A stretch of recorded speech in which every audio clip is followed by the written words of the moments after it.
முதலமைச்சர் மாண்புமிகு திரு ஆனந்த் அவர்களை சந்தித்தோம். அவர்களுடன் அதிகாரிகள், நீர்வளத்துறை அதிகாரிகளும் பொறியாளர்களும் அவர்களையும் சேர்த்து சந்தித்தோம்.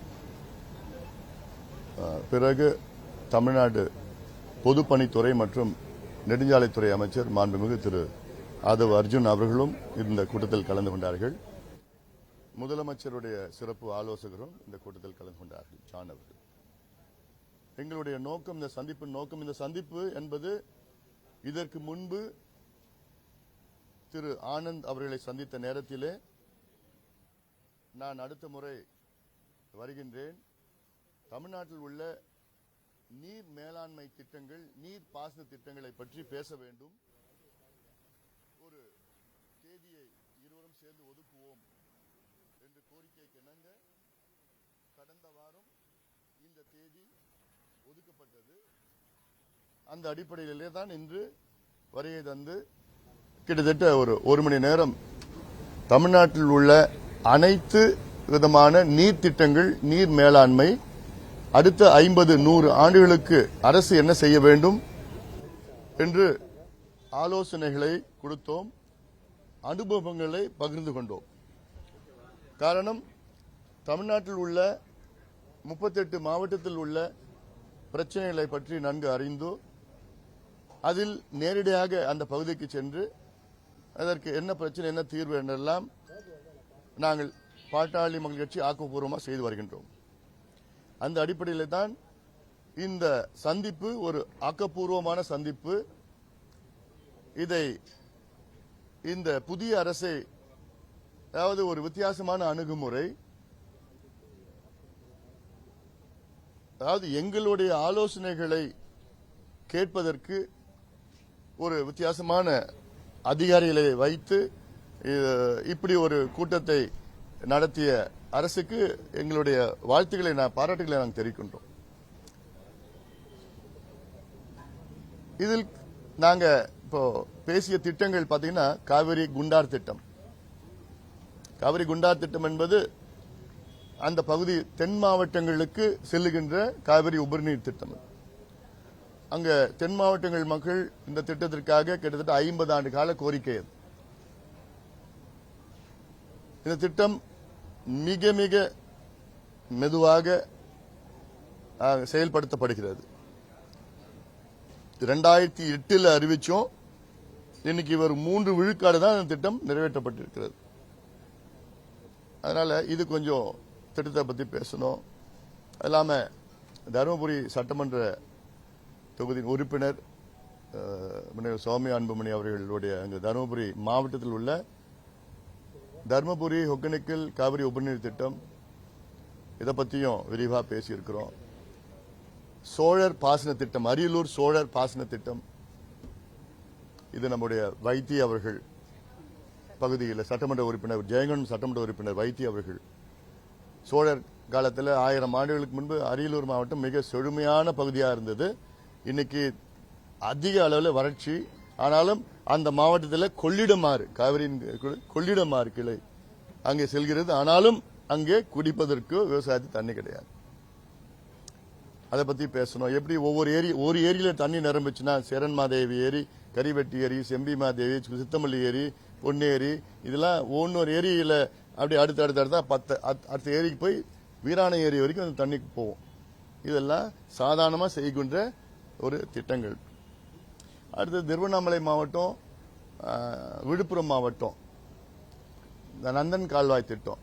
இதுதான் இதுக்கு முன்பு இருந்த அமைச்சர் ஏவா வேலு அவர்கள் சொன்ன மறக்க முடியாத ஒரு வசனம். அன்புமணிக்கு 3 வயசு இருக்கிறப்பவே நாங்க இந்த திட்டத்தை நாங்க அறிவிச்சோம். ஆனா இன்னைக்கு அன்புமணிக்கு 57 வயசு ஆகுது, இன்னும் அந்த திட்டம் நிறைவடையல. ஒரு சின்ன திட்டம் தான், அதை பத்தியும் பேசணும். அதன் பிறகு அத்திக்கடவு அவிநாசி திட்டம் பார்ட் 2, இது ஒட்டுமொத்த கொங்கு பகுதிக்கு மிகப்பெரிய ஒரு வளம் சேர்க்கின்ற திட்டம். அத்திக்கடவு அவிநாசி திட்டம் ஒரு அறகுறையா செயல்படுத்தப்பட்டிருக்கிறது. I don't want to call it a failure, but it is not a success. அதுல பாதி தான் நடைமுறைப்படுத்தி இருக்கு, அதனால முழுமையா சேரல. அதுக்கு திட்டங்கள், அதாவது இந்த பரம்பிக்குளம் ஆலியார் நல்லார் திட்டத்தை அங்கிருந்து அந்த டேம் டனல் வழியா இங்க கொண்டு வரணும், கேரளாட்ட பேசி ஒட்டுமொத்த அந்த பகுதியில் செழுமை ஆக்கலாம் திட்டம்.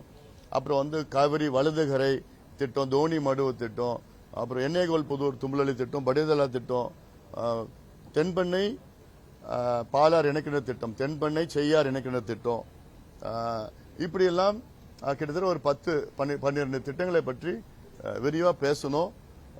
நல்ல ஒரு கருத்தை ஏத்துக்கிட்டாங்க, அதிகாரிகள் எல்லாம் வச்சுக்கிட்டு ஏத்துக்கிட்டு இருக்காங்க. இது எங்களுக்கு ஒரு உண்மையிலேயே எங்களுக்கு ஒரு மகிழ்ச்சியா இருக்கு. ஆக்கப்பூர்வமான ஒரு அரசியல்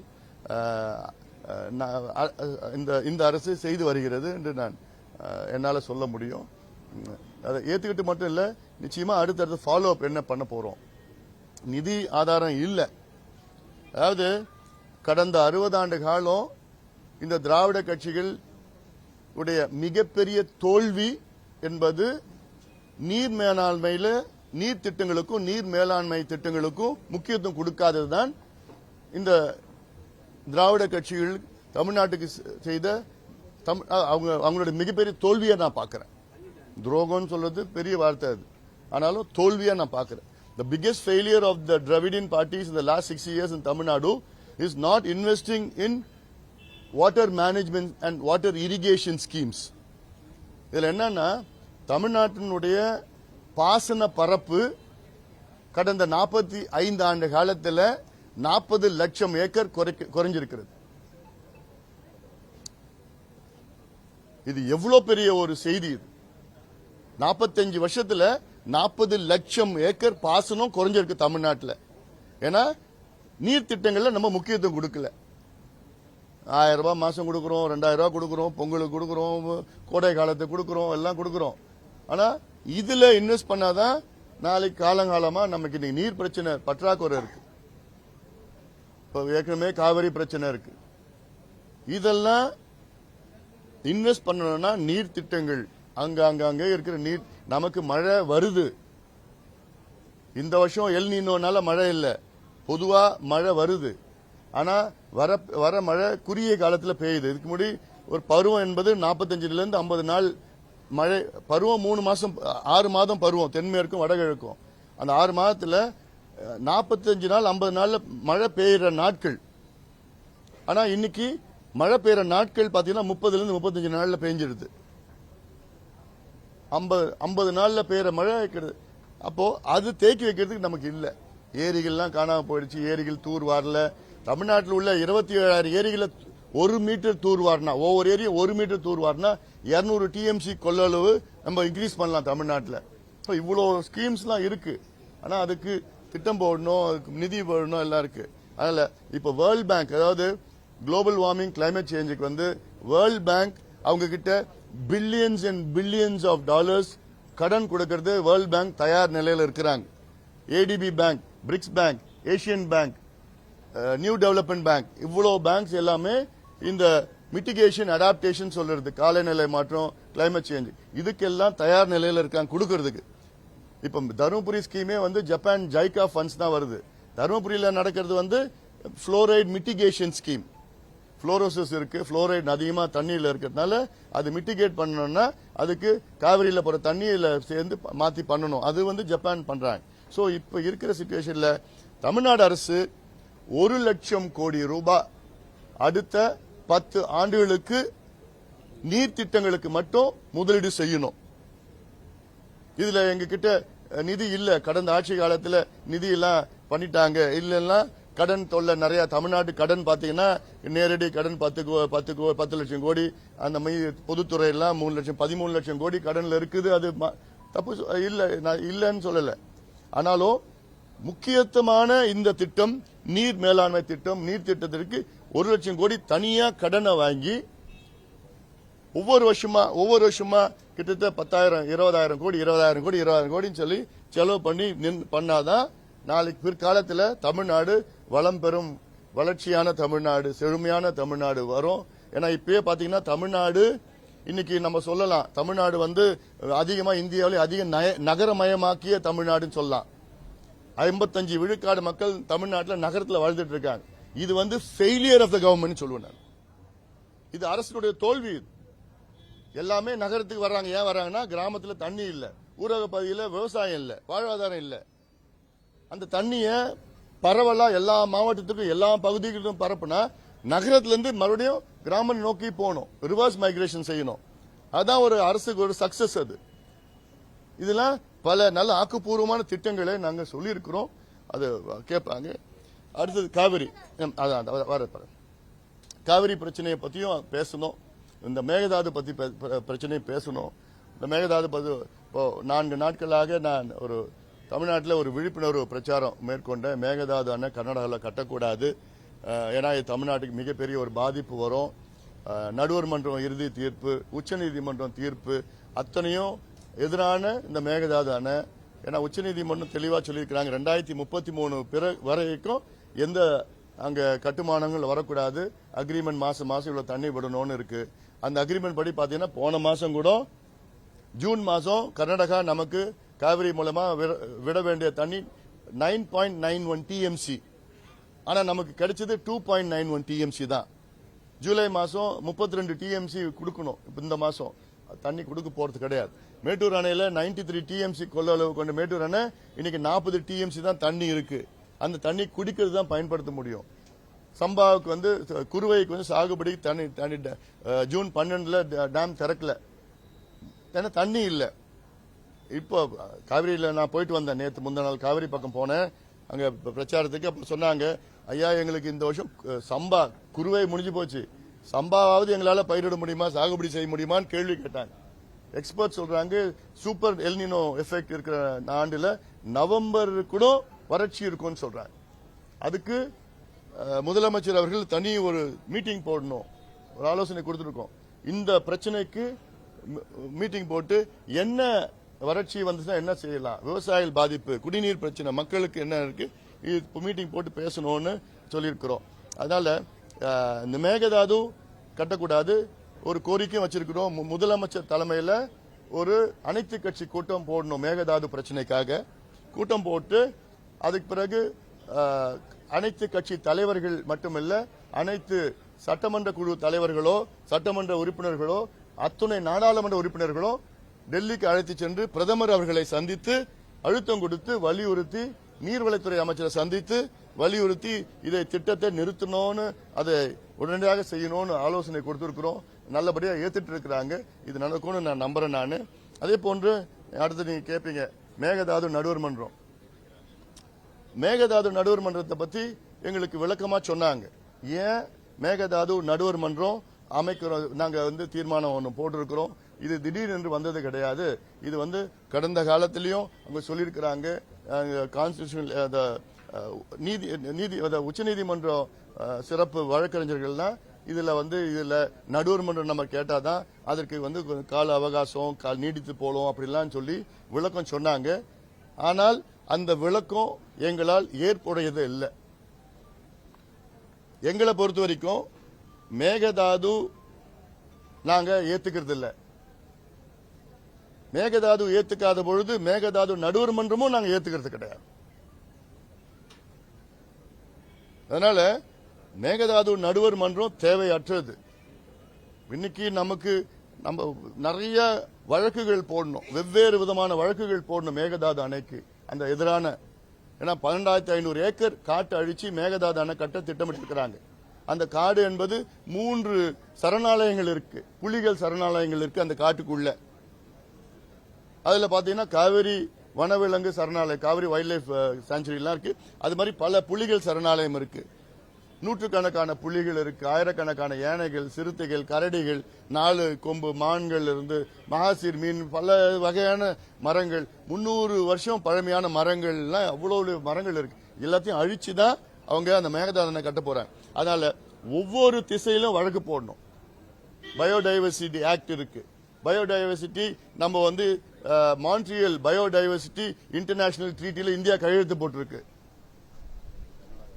இப்ப அதை மீறோம். பாரிஸ் கிளைமேட் டிக்ளரேஷன் 2015 இந்தியா கையெழுத்து போட்டிருக்கு. இப்ப அதை மீறோம் நம்ம. ஏன்னா காடுகளை அழிக்கக்கூடாது.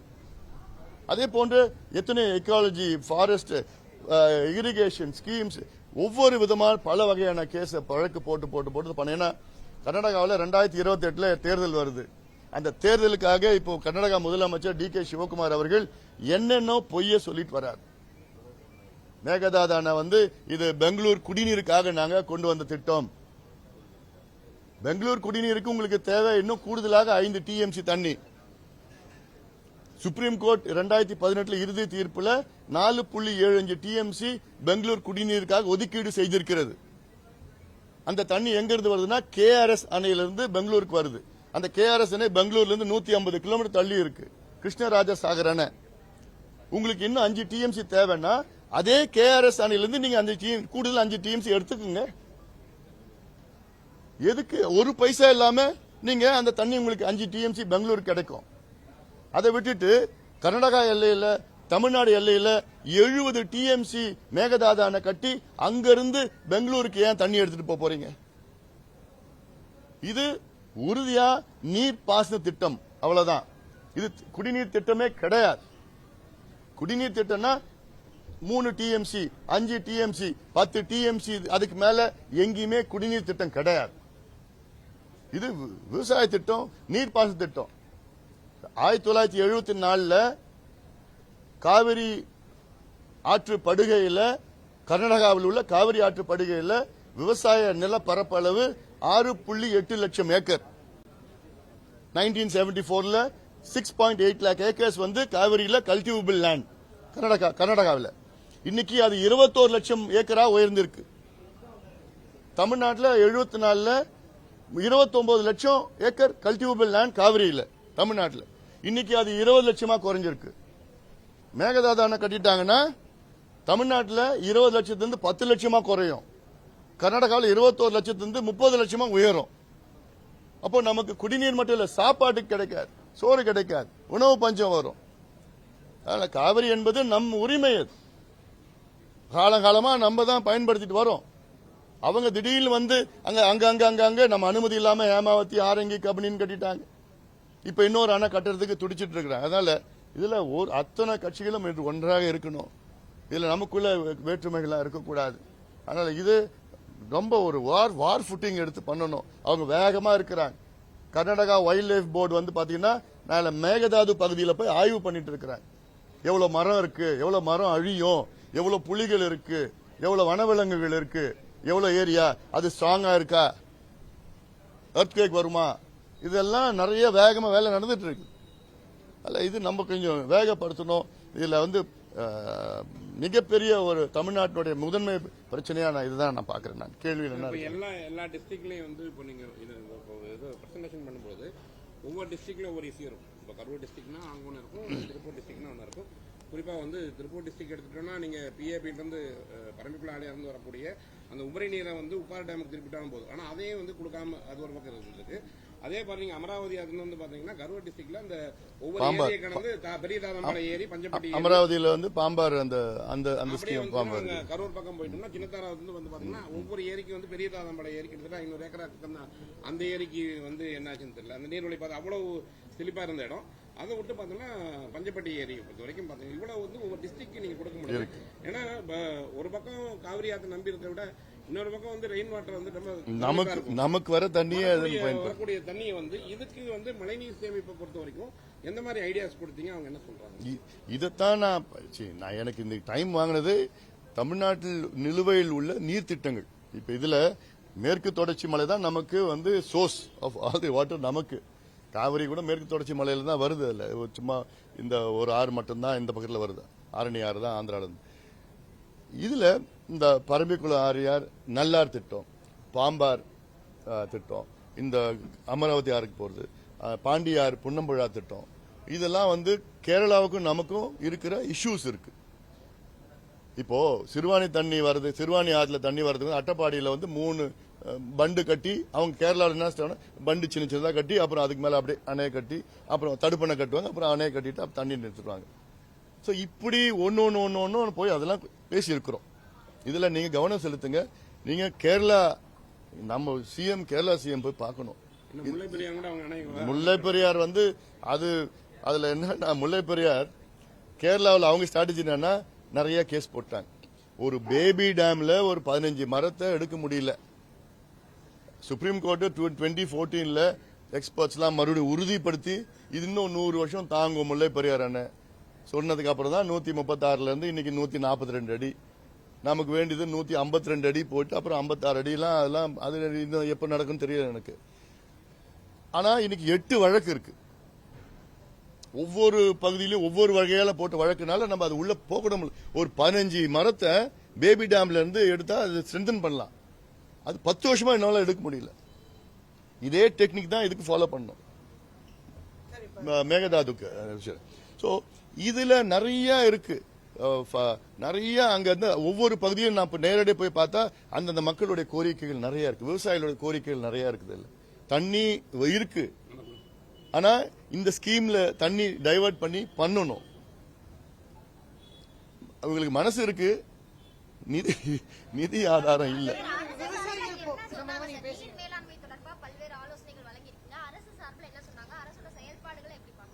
இல்ல, இந்த நீர் மேலாண்மை திட்டங்களுக்கு நிச்சயமா இப்ப இருக்கிற அரசு முக்கியத்துவம் கொடுக்கும். அதே வேளையில நிதி ஆதாரம் அது இப்போதைக்கு சரியான சூழல் இல்ல. ஆனா நான் சொன்னேன், வேர்ல்ட் பேங்க்ல climate change, global warming, mitigation, adaptation இதற்கு லட்சக்கணக்கான கோடி ரூபாய் அவங்க இந்தியாவுக்கு மட்டும் இல்ல உலக நாடுகளுக்கு, பாதிக்கப்படுகின்ற நாடுகளுக்கு கொடுக்கறதுக்கு தயாரா இருக்கிறாங்க. You have to get a proposal, கரெக்டா எடுத்துட்டு போய் பண்ணி கொடுக்கணும். அதே போன்று நம்ம BRICS bank, Asian ATP bank, Asian development bank, நம்ம பிரிக்ஸ் பேங்க்னா அந்த 4 கண்ட்ரியில் உள்ள பேங்க், அதுல என்டி பேங்க், இந்த பேங்க்ஸ்ல நம்ம கடனை வாங்கி, நான் சொன்னேன் 1 லட்சம் கோடி கடனை வாங்குங்க, இதுக்கு மட்டும் செலவு பண்ணணும், வேற எதுக்கும் கிடையாது. ஆலோசனை எல்லாம் கொடுத்திருக்கிறோம், நல்லபடியா ஏத்துட்டு இருக்காங்க. அடுத்து ஃபாலோ அப் தான். இது ஒரு முதல் மீட்டிங். இது நிச்சயமா இதுல யாருமே சொல்ல மாட்டாங்க. இதுக்கு வாங்கின கடனை பத்தி யாரும் சொல்ல மாட்டாங்க.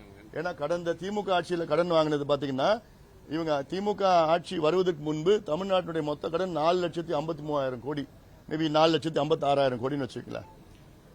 திமுக அரசு மட்டும் கடன் வாங்கினது 4,96,000 கோடி 5 வருஷத்துல. அதுக்கு முன்பு 4,56,000 கோடி 74 வருஷம் சுதந்திரத்திலிருந்து 2021 வரைக்கும். அதுல 4,96,000 கோடியில 1,66,000 கோடி மட்டும்தான் மூலதன செலவு பண்ணிருக்காங்க, கேபிட்டல் இன்வெஸ்ட்மெண்ட். இரிகேஷன்ல நீங்க பண்றது, நீர் மேலாண்மையில பண்றது இது முழுக்க முழுக்க கேபிட்டல் இன்வெஸ்ட்மெண்ட், முழுக்க முழுக்க மூலதன செலவு. இதுல யாருமே எந்த குறையும் எந்த தப்பு சொல்ல மாட்டாங்க. இதுதான் வேணும், இதுதான் செய்யணும். சும்மா நீங்க கடனை வாங்கி 100 ரூபாய் 1000 ரூபாய் மாசம் மாசம் உரிமைன்னு சொல்லி கொடுக்குறீங்க, பொங்கலுக்கு கொடுக்குறீங்க, கொடுக்கறது வேற. கோடை காலத்து 5000 ரூபாய் எலெக்ஷனுக்காக. இதுல நிதி போடுறதுக்கு பதிலா இதுல போடுங்க. இதுதான் இப்போ சூப்பர் எல்னினோ எஃபெக்ட்னு சொல்றாங்க, இந்த வருஷம் மட்டும் பாதிக்கும். ஆனா காலநிலை மாற்றம், பருவநிலை மாற்றம் பிற்காலம் வருகின்ற தலைமுறையில் அத்தனையும் பாதிக்க போகுது. அதுக்கு இப்போ நீங்க இதுல இன்வெஸ்ட் பண்ணுங்க. சார், நீங்க தொடர்ந்து முதலமைச்சர் சந்திருக்கீங்க, முதலமைச்சர் கோரிக்கை நிறைவேற்றாரு, இப்போ நீதிமன்றம் சந்திருக்கீங்க. இது தாவேகா தலைமையில் அமைப்புற ஒரு கூட்டணிக்கு ஒரு முதல்கட்ட ஆச்சாரமா பார்க்கலாமா சார்? இது ஒரு ஆக்கப்பூர்வமா அரசியலா எடுத்துக்கீங்களேன். அப்படி நீங்க அந்த கண்ணோட்டத்தில் பாருங்க. நீங்க எல்லாமே உடனே யாராவது பார்த்தனா ஓ கூட்டணியா, சந்திச்சா உடனே கூட்டணியா, அது ஏன் அப்படியா நீங்க சிந்திக்கிறீங்க? நாங்க ஒரு ஆக்கப்பூர்வமான கட்சி. எங்களுக்கு யோசனைகள், ஆலோசனைகள் எவ்வளவு நாங்க வழங்கிட்டு வரோம். கடந்த காலத்துல இப்போ காவிரி டெல்டாவை பாதுகாக்கப்பட்ட வேளாண் மண்டலமா அறிவிக்கணும்னு அந்த முதல் வார்த்தை நான் தான் சொன்னேன். 2015 சொன்னேன். எங்க தேர்தல் அறிக்கையில் நாங்க போட்டோம். அப்புறம் ஒரு துண்டு பிரசுரம் கொடுத்து போராட்டம் பண்ணோம், விழிப்புணர்வு ஏற்படுத்தும். 5 நாள் நடைப்பயணம் மேற்கொண்டேன். எல்லா கட்சிகளும் பார்த்து கொடுத்தேன். நான் மாநாடு நடத்தினோம், பிரஸ் மீட்டை சொன்னோம். கிட்டத்தட்ட முன்னாள் முதலமைச்சர் எடப்பாடி பழனிசாமி பல முறை சந்திச்சேன். கடைசியா சந்திக்கிறப்போ சொன்னேன், வரலாற்றில் உங்க பேர் வரணும், தயவு செய்து இந்த சட்டம் கொண்டு வாங்கன்னு கொண்டு வந்தாங்க. அப்போ 2015 என்னுடைய பிரச்சாரத்தை தொடங்கி இந்த பேர் காவிரி பாதுகாக்கப்பட்ட காவிரி வேளாண் மண்டலம், அந்த பேரை நான் தான் வச்சது. 15 தொடங்கி 20 அதுக்கு முடிவு வந்துருச்சு. 5 வருஷத்துல முடிவு வந்திருக்கு. அதே போன்றுதான் இப்போ இருக்கிற அரசுக்கும் நாங்க ஆக்கப்பூர்வமான யோசனைகளா சொல்றோம். நானே சொல்லக்கூடாது. விவசாயிகள் தொடர்ந்து போராட்டங்களை பண்ணிட்டு இருக்காங்க. இந்த கடன் இப்ப அவருடைய துறை கிடையாது இது. ஆனாலும் அது சொல்லியிருக்கிற விவசாயிகளுடைய அவங்களுடைய கோபம், அவங்களுடைய எண்ணம், அவங்களுடைய உணர்வை மதிக்கணும். ஏன்னா அதெல்லாம் நம்ம இன்னைக்கு காலையில கூட ஒரு விவசாயி போராட்டத்தில் கலந்துட்டு இன்னைக்கு இறந்துட்டாரு. அதுக்கும் நான் ஒரு ஸ்டேட்மெண்ட் கொடுத்துருக்கேன். விவசாய குடும்பத்துக்கு 25 லட்சம் நிதி கொடுக்கணும். அந்த குடும்பத்துக்கு எங்களுடைய அனுதாபங்கள் சொல்லி இல்ல. இந்த கடன் விவசாயிகள் பெற்ற கடனை வந்து தமிழக அரசு கூட்டுறவு வங்கி கடன்களை இந்த பாரபட்சம், இந்த நேரம் காலம் 10 மாசம், 1 வருஷம், 2 வருஷம் இல்லாம குறு சிறு விவசாயிகள் அத்தனை பேருக்கும் கடன் தள்ளுபடி செய்யணும். ஏன்னா இது சூப்பர் எல்னினோ ஆண்டு. இன்னும் கடன்ல தள்ளப்படுவார்கள். கடந்த கால கடனே எங்களால கட்ட முடியல. இப்ப இந்த ஆண்டு தண்ணி இல்ல, விவசாயத்திற்கு குடிப்பதற்கு தண்ணீர் இல்ல. இன்னும் விவசாயிகள் வந்து ரொம்ப மோசமான ஒரு சூழலில் தள்ளப்படுவார்கள். அதனால மகாராஷ்டிரால 55 லட்சம் விவசாயிகளுக்கு பயனுள்ளதாக 36,000 கோடி ரூபாய் கடன் தள்ளுபடி மகாராஷ்டிரா மாநிலம் செய்யப்பட்டது விவசாயிகளுக்கு. நாங்க கேட்கறது இப்ப 2,000 கோடி அறிவிச்சிருக்கீங்க. இன்னும் ஒரு 15,000 கோடி கூடுதலா ஒதுக்கீடு செஞ்சீங்கன்னா இந்த கூட்டுறவு வங்கி கடனை முழுமையா நீங்க தள்ளுபடி பண்ணா விவசாயிகள் நிம்மதியா வாழ்வாங்க. தற்கொலை செய்யாம நிம்மதியா வாழ்வாங்க. ஏன்னா ஒரு நாளைக்கு 2 விவசாயிகள் தற்கொலை செஞ்சுட்டு இருக்காங்க.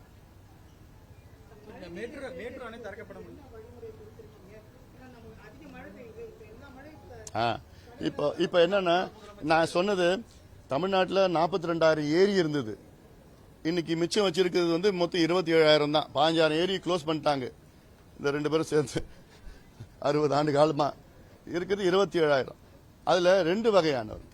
ஒன்னு, ஒவ்வொரு ஏரியும் 1 மீட்டர் தூர்வாரினா, தமிழ்நாட்டில் இருக்க 27 ஏரியில ஒவ்வொரு ஏரியும் 1 மீட்டர் தூர்வாரினா 200 டிஎம்சி நீரை தேக்கி வைக்கலாம். 200 டிஎம்சி. காவிரியிலிருந்து நமக்கு கிடைக்கிறது 177 டிஎம்சி தான் கர்நாடகாவில். தமிழ்நாட்டில் நொய்யல் ஆறு, பவானி ஆறு, அமராவதி ஆறு, பாலார்னா இந்த பர்கூர் இந்த மலையில பாலார், மேட்டூர் டேம் பாலார், இந்த பாலார் இது வழியா வரது எல்லாமே ஒரு 250 டிஎம்சி வருது எல்லாரும் இருக்கு. சோ ஒன்னு, சோ இதை செய்யணும். உணர்வுபூர்வமா தூர்வாரணும், சரியா தூர்வாரணும், கணக்கு காமிக்க கூடாது. நான் கடந்த ஆட்சி காலத்துல நான் பார்த்தேன் 80 லட்சம் தூர்வாரத்துக்குன்னு பில்லு 2 லட்சம் ரூபாய் செலவு பண்ணுவோம். ஒரு பொக்லைன் வச்சு அங்க இருக்கிற வேலிக்காத்தான் எடுத்து போட்டு போட்டோ எடுத்து தூர் வாரிட்டேன். 4 நாள் வேலை செய்யும் அந்த பொக்லைன். அவ்வளவுதான். அதுவும் மேலோட்டமா தூர் வாரிட்டேன்னு பில்லு. இது உண்மையா செய்யணும். ஒண்ணு. ரெண்டாவது என்ன பண்ணணும், இந்தியன் வெட்லேண்ட் ஆக்ட்னு ஒன்னு இருக்கு.